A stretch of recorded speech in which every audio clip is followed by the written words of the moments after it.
দিনাজপুরের হাকিমপুর হিলিতে তেলবাহী লরি নিয়ন্ত্রণ হারিয়ে রাস্তার পাশে খাদে পড়ে রাসেল মিয়া ও সাব্বির হোসেন সৈকত নামে দুইজন নিহত হয়েছেন।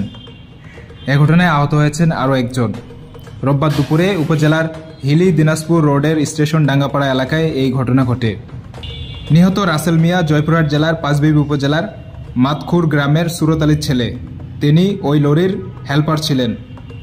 আর সাব্বির হোসেন সৈকত একই উপজেলার সুলতানপুর গ্রামের সোহেল রানার ছেলে। তিনি পাঁচবিবি ফিলিং স্টেশনের ম্যানেজারের দায়িত্ব পালন করছিলেন। এ ঘটনায় ওই গাড়ির চালক জাহিদ হোসেন আহত হয়েছেন। জানা গেছে, তেল নেওয়ার জন্য লরি নিয়ে দিনাজপুরের পার্বতীপুর যাচ্ছিলেন রাসেল ও সাব্বির।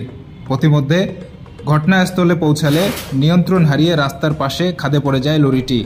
এতে লরির নিচে চাপা পড়ে ঘটনাস্থলেই তাদের মৃত্যু হয়। এ ঘটনায় লরির চালক আহত হলেও পালিয়ে গেছেন তিনি।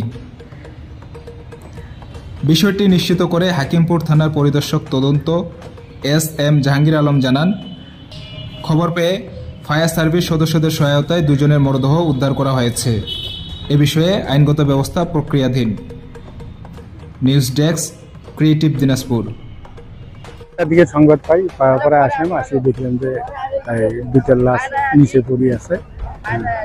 আমাদের ওই যে দিনাজপুর থেকে রেখার আসতেছে, আমাদের কাজ চলমান চলছে, আমরা চেষ্টা করতেছি রেখার আসলে পরে আরো উদ্ধার কাজ হবে ইনশাআল্লাহ।